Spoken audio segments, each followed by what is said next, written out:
The invitation came on a Tuesday, written on cream-colored cardstock the way my sister Vivian always did things, with more presentation than substance. It was a dinner. A celebration, the card said, of 5 years of marriage between Vivian and her husband, Corey. The venue was our parents' house, which my mother had spent 2 days preparing for, polishing surfaces that were already clean and arranging flowers that did not need arranging. That was what Vivian's events did to our family. They activated a kind of performance in everyone around her. Came with my son Marcus. He was 8 years old and he wore the blue shirt I had ironed that morning because he wanted to look right for the occasion. He held my hand in the car and asked me if Aunt Vivian's house was as big as I remembered, and I told him it was our grandparents' house and that yes, it was big. He nodded seriously, the way he nodded when he was filing information away. The other guests were already there when we arrived. Aunts, cousins, a few of Vivian and Corey's friends I recognized from social media but had never spoken to in person. Everyone was dressed well. Everyone was performing.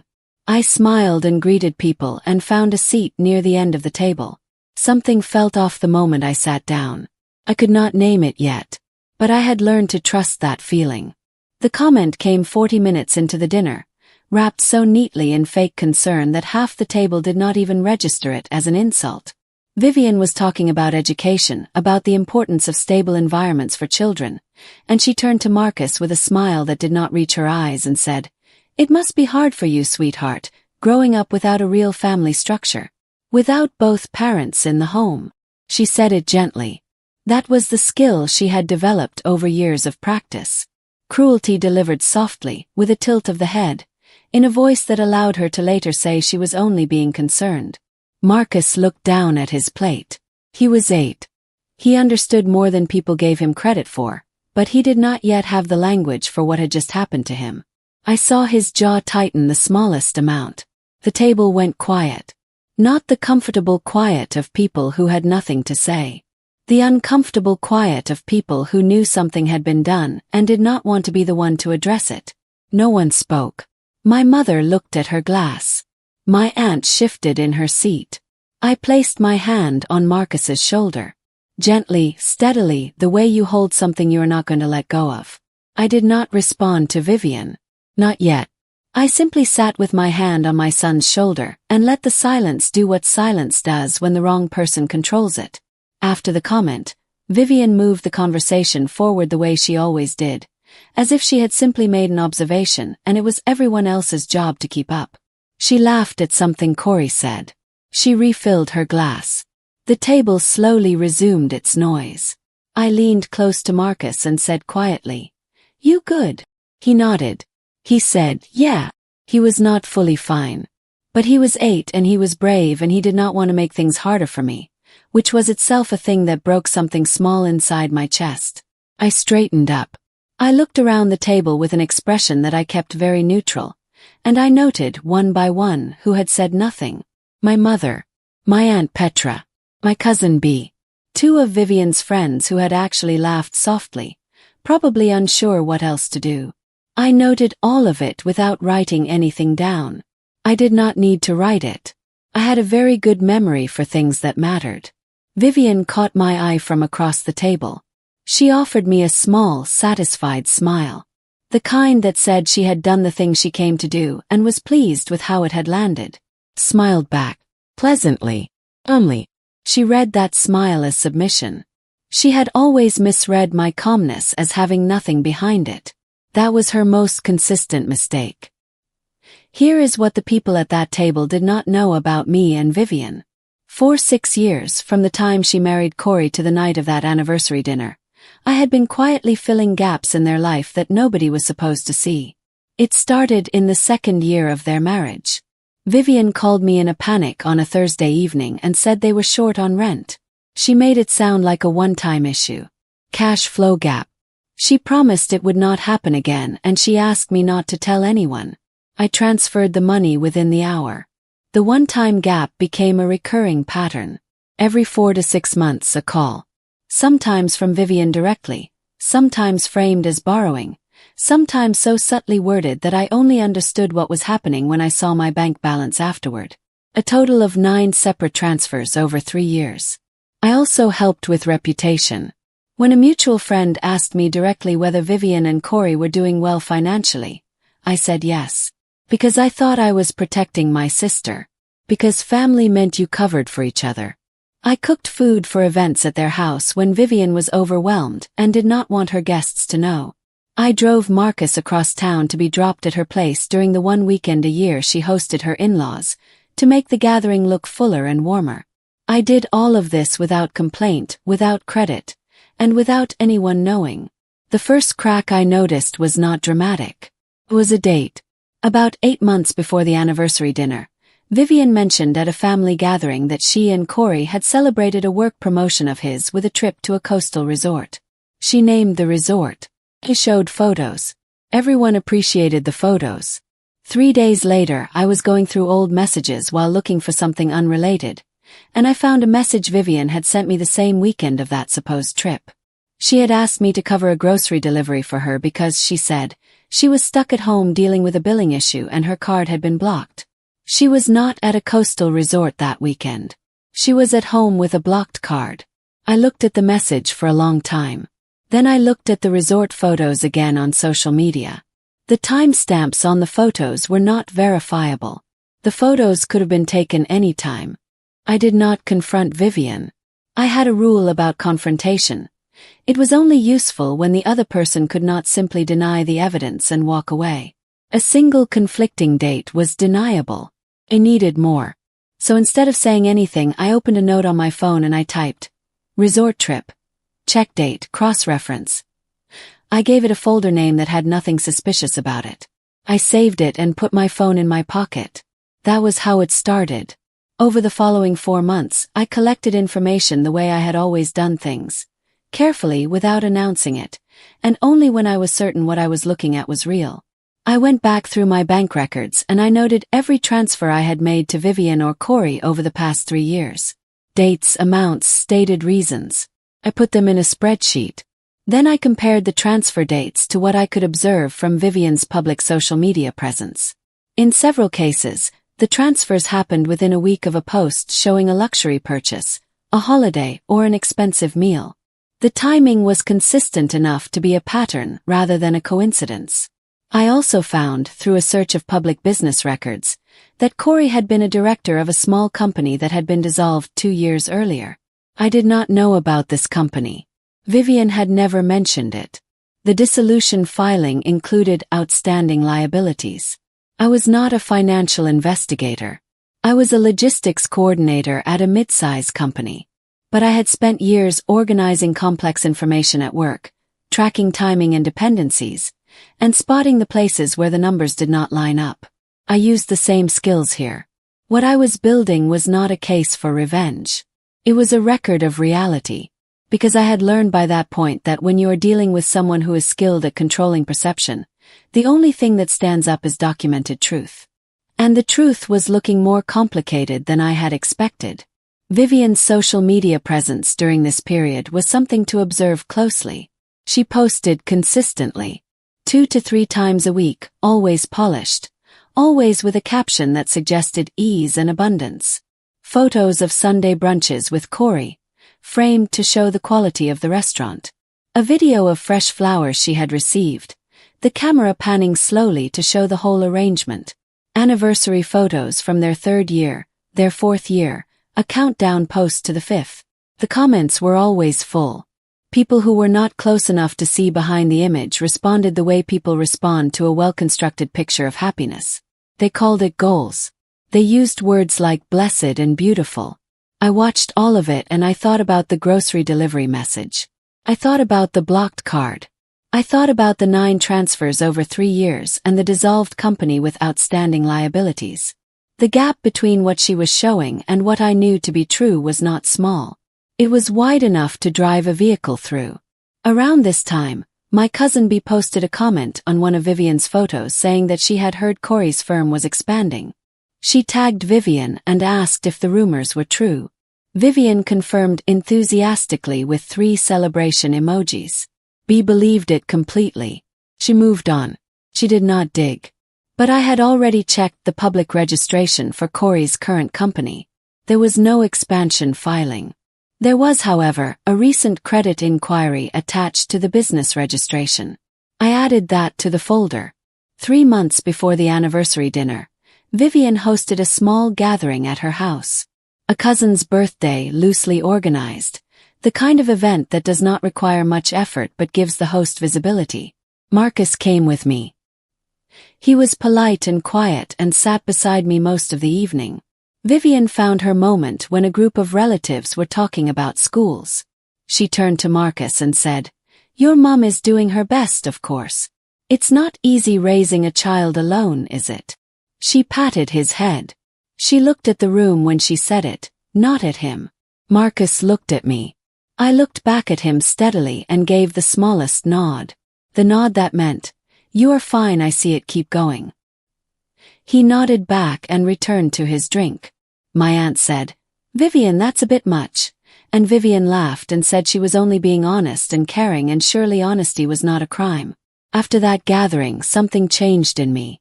Not my composure. My composure was steady. What changed was my position. I stopped attending to the gaps Vivian created around herself.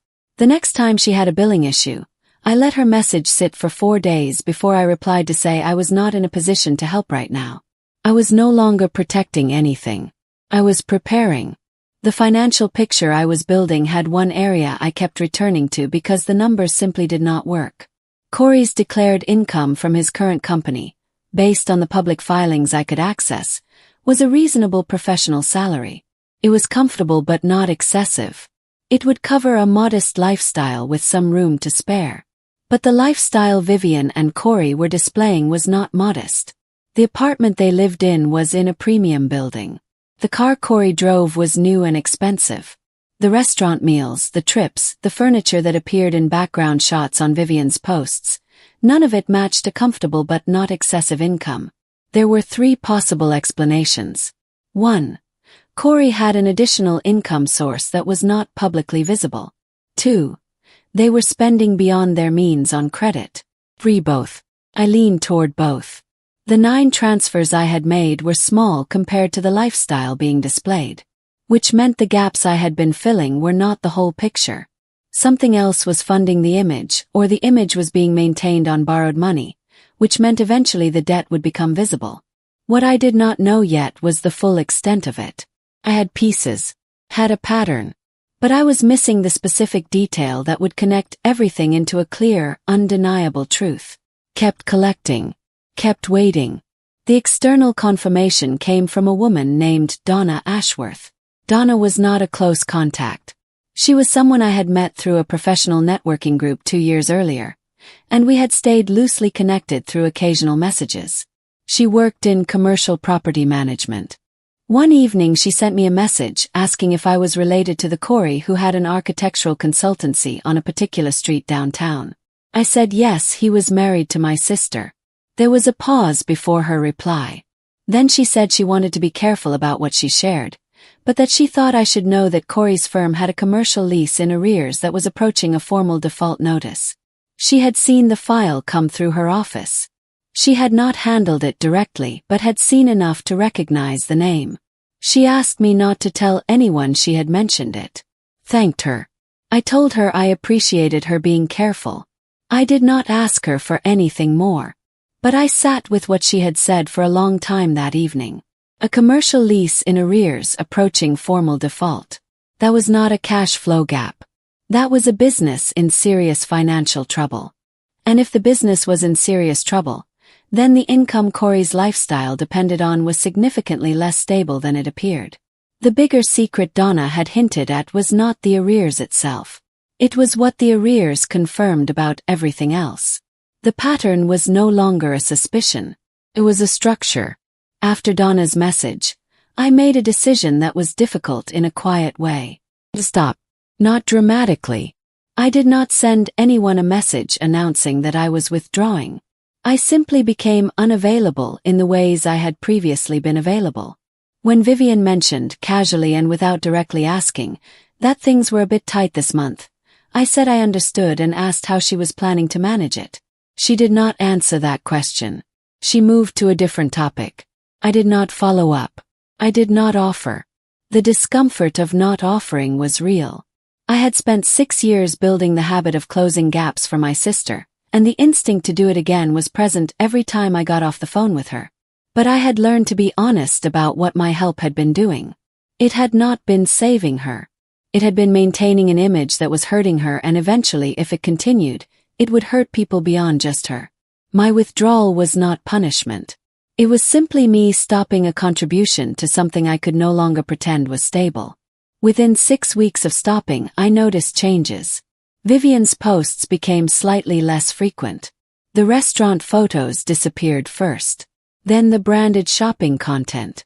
The posts that remained were more personal, more home-based. The pressure was surfacing.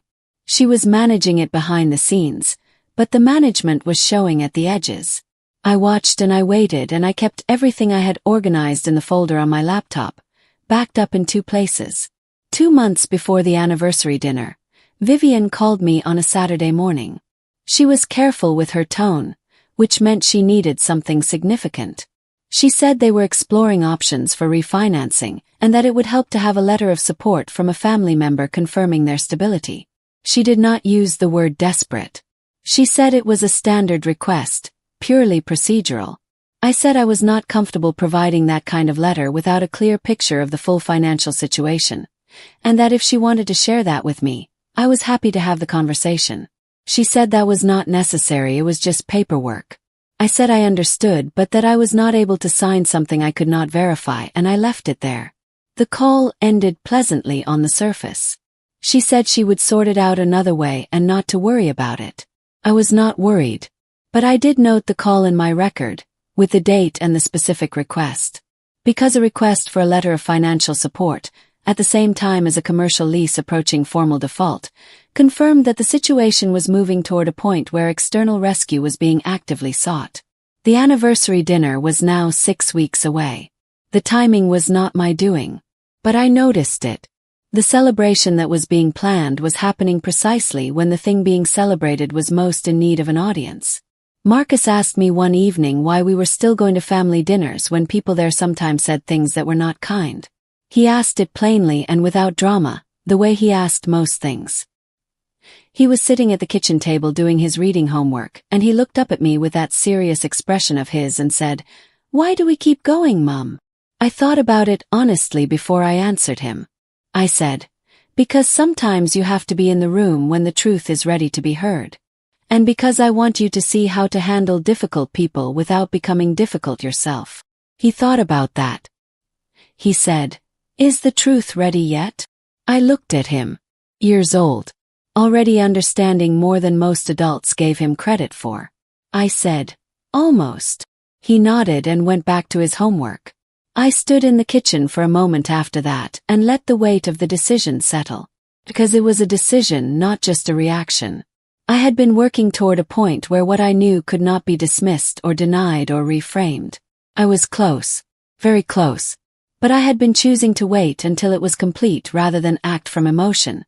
And Marcus's question reminded me what the cost of waiting looked like from an 8-year-old's perspective. It looked like showing up to rooms where someone was unkind and saying nothing. I decided that the anniversary dinner would be the last time I said nothing. The week before the anniversary dinner, I reorganized everything.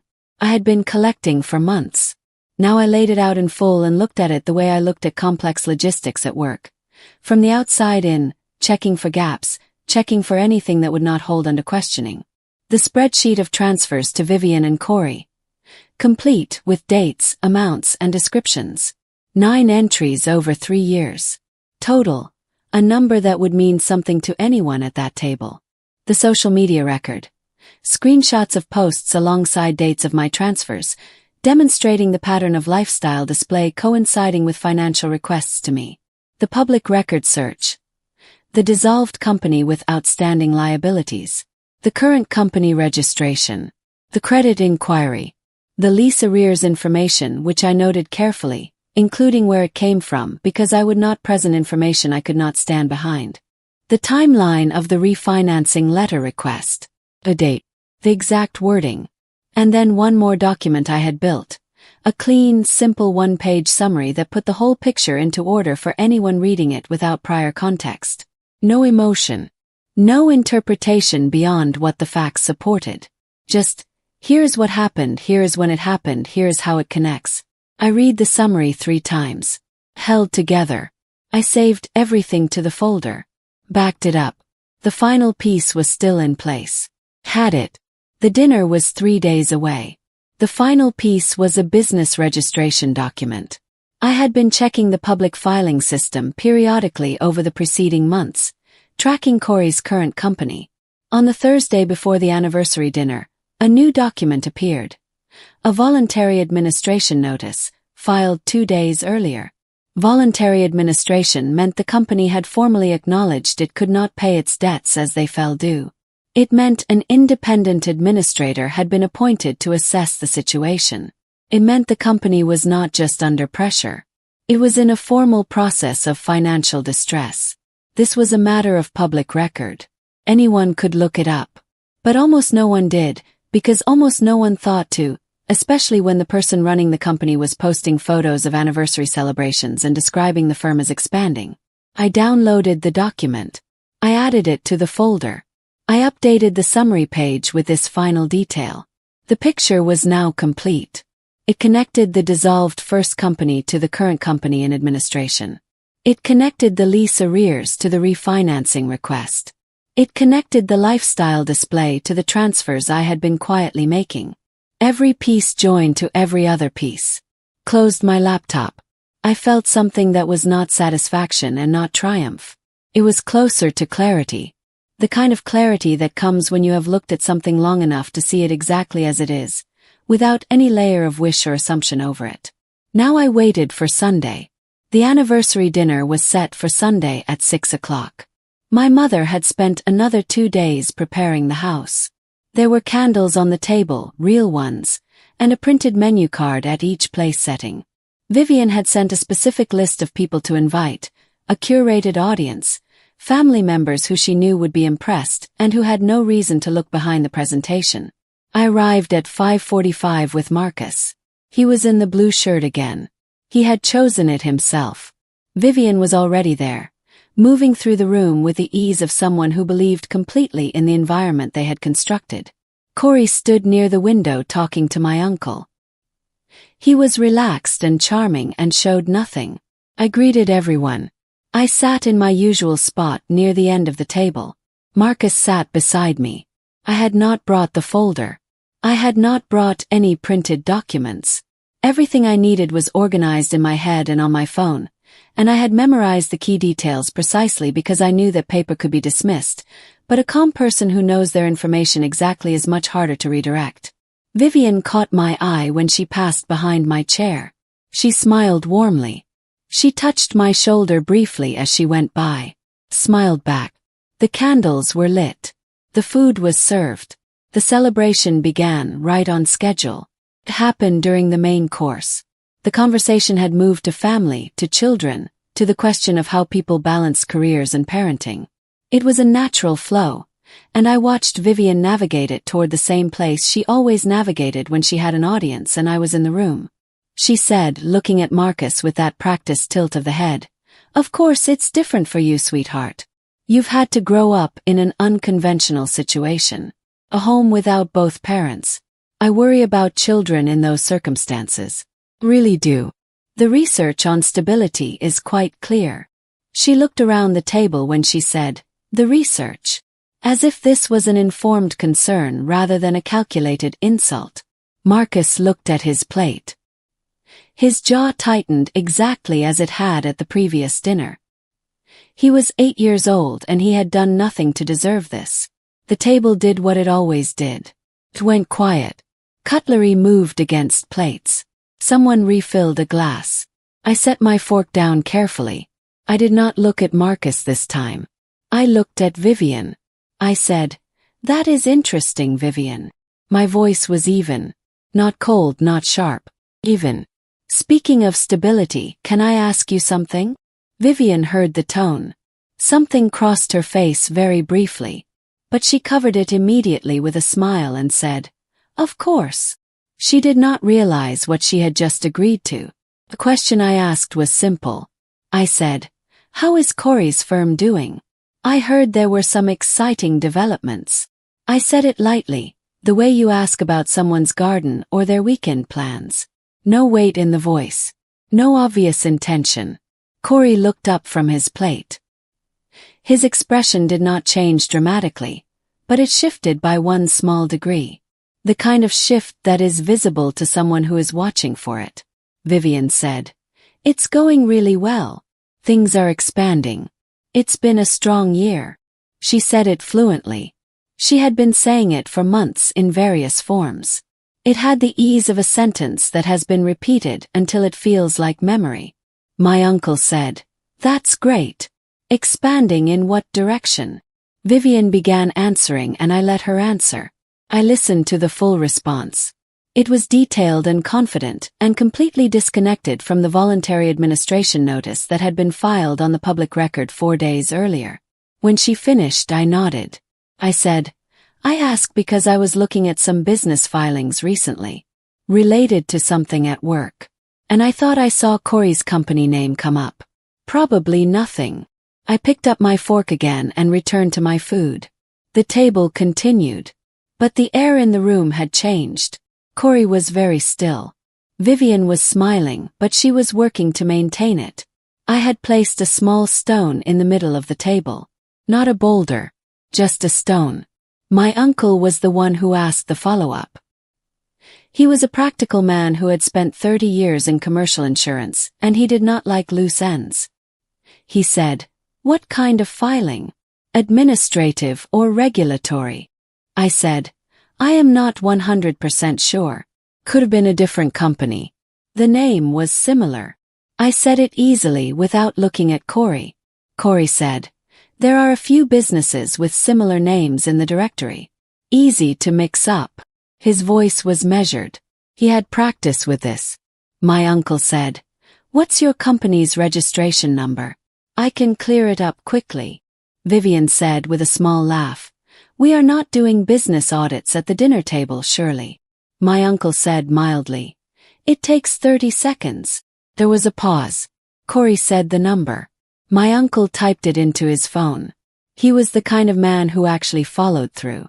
The table filled with side conversations while he looked. Vivian steered the discussion toward the anniversary itself. How 5 years had felt, what they had learned. He listened. He waited.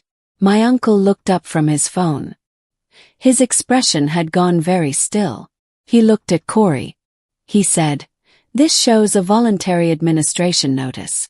Filed Thursday." Table changed. Not all at once. It happened the way a room changes when a window is opened on a cold day. Gradually and then fully, and then you cannot remember how it felt before the cold came in. Corey set his cutlery down. He looked at the table. He did not look at Vivian. Vivian said, "That is not accurate. There must be an error in the system." My uncle said, "The system doesn't make this kind of error, Vivian. It's a formal regulatory notice." My mother said, "What does voluntary administration mean?" I said calmly, "It means the company formally declared it cannot pay its debts. An independent administrator is appointed to assess the situation." Vivian said, "Caleb, you don't know what you're talking about." She used my name, which meant she was beginning to lose the managed tone. I said, "I looked it up. It is a matter of public record." I said this without heat, without any visible emotion, as a simple statement of verifiable fact. My Aunt Petra said, "But you said the firm was doing well." Vivian said, "There are things happening in the background that are being managed. This has been taken completely out of context." I said, "Then let me give the context." Picked up my phone. I opened the folder. I looked at Vivian steadily. I said, "I have been collecting context for quite a while." I did not rush. I went through it the way I organized anything important. In order, with each point connected to the next, and nothing presented until it was ready to be presented. I showed the voluntary administration notice on my phone screen and passed it to my uncle to read aloud for the table. He did so.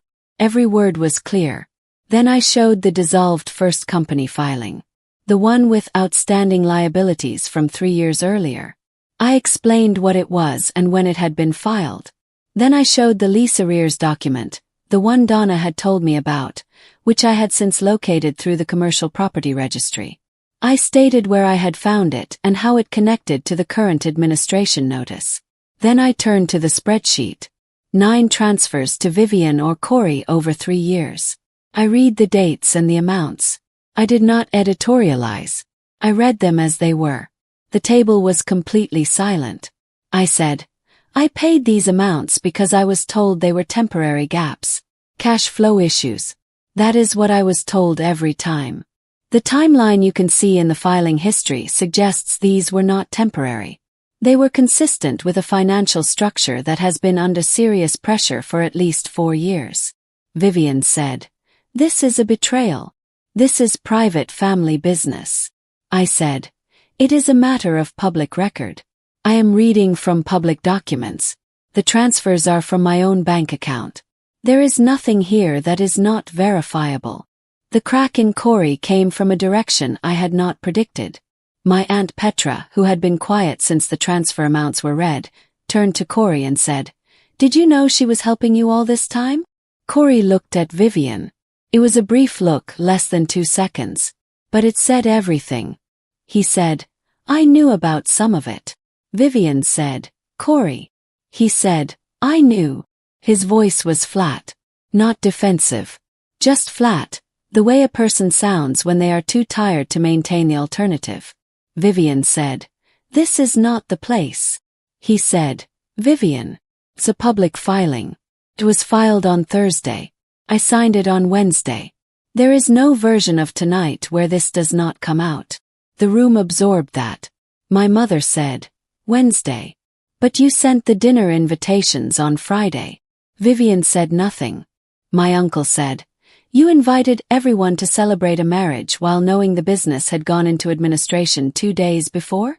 Vivian said, The marriage is not the business. The marriage is fine. Corey looked at the table.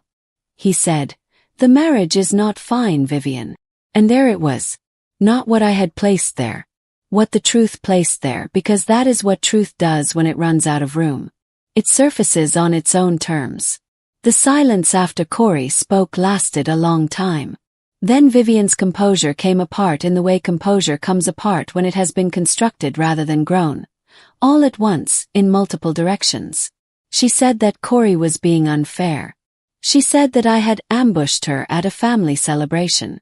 She said that the transfers were gifts, freely given, and that I was reframing them as weapons. She said that her marriage was a private matter, and that no one at this table had the right to render judgment. My mother said, Vivian, your sister gave you money 9 times. Vivian said, And she is throwing it in my face. I said, I am not throwing anything. I read amounts from a spreadsheet. That is different from throwing. Vivian turned to me fully. She said, You came here with a plan. You sat there all evening with your plan and your little phone and you waited for the right moment. Is that who you are? I said, I came here because you invited Marcus and me to a family dinner. And at the last 2 family dinners, you used my son to make a point about my life. I am telling you that I am not going to allow that again. And I am also telling you that the version of your life you have been presenting to this family has been built on money I provided and debt that is now formal and public. I said it quietly, without drama. Every word precisely placed. The room heard it. Vivian had nothing left to build the counter-argument from. My Aunt Petra said, She has been protecting all of us from knowing the truth about this. Nobody contradicted her. Not even Vivian. Corey had stopped talking. He sat with his arms on the table and looked at the center of it. The dinner plates were still there. The candles were still burning. The anniversary celebration was still technically in the room. The way a decoration stays on the wall after the party is over because no one has taken it down yet. Vivian made 2 more attempts. She said the documents were being misinterpreted. She said Corey had made business decisions she had not been fully aware of. She said that I had always been jealous of her stability. I said very calmly, The documents are public filings. Misinterpretation is not possible at this level. I said, I have never been jealous of instability. I did not respond to the third point. It did not require a response. The room had already heard enough. My uncle said, Vivian, I think you and Corey need to speak to someone who specializes in this kind of situation. The administration process has specific timelines. Vivian looked at the table. I said, I have a contact. Legitimate firm. I will send it to you if you want it. I said it without sarcasm. I meant it genuinely. I was not trying to break my sister. I was done pretending a broken thing was whole. I turned to Marcus. I said, You ready? He looked up at me. He said, Yes. We left together, Marcus and I. I said goodbye to my parents at the door. My mother held my hand for a moment before she let go. She did not say much. She did not need to. In the car, Marcus was quiet for the first 5 minutes. Then he said, Were you scared? I thought about it honestly. I said, No. I was ready. Ready and scared are different things. He thought about that. Then he said, She's not going to say sorry, is she? I said, I don't know. But that is not why I said what I said. He said, Why did you say it? I said, Because the true version of something matters. Even when people have been carrying the false version for a long time, the true version still matters. He nodded. He looked out the window. After another minute he said, Thank you for coming with me. I looked at him. He meant it the other way around. He was thanking me for having him beside me. 8 years old, and he already understood that showing up together was the thing that mattered. I said, Always. I sent Vivian the name of the restructuring firm that evening. One message, no additional words. She did not reply that night. That was fine. I had said what needed to be said and offered what could genuinely help. What she did with it was her decision. Marcus and I had our dinner when we got home. Just the two of us. Quiet and warm and exactly enough. Truth does not need volume. Silence can be strategy. Respect is not negotiable.